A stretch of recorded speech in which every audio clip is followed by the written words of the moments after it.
Hello mga kabayan! Winter season na sa Saudi Arabia.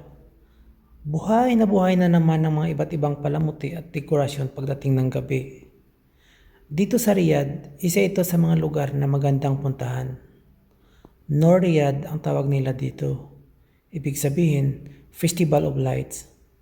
Sa Salam Park ang location nito, malapit sa Batha, madali lang mapuntahan. Weekdays kami pumunta para wala masyadong tao.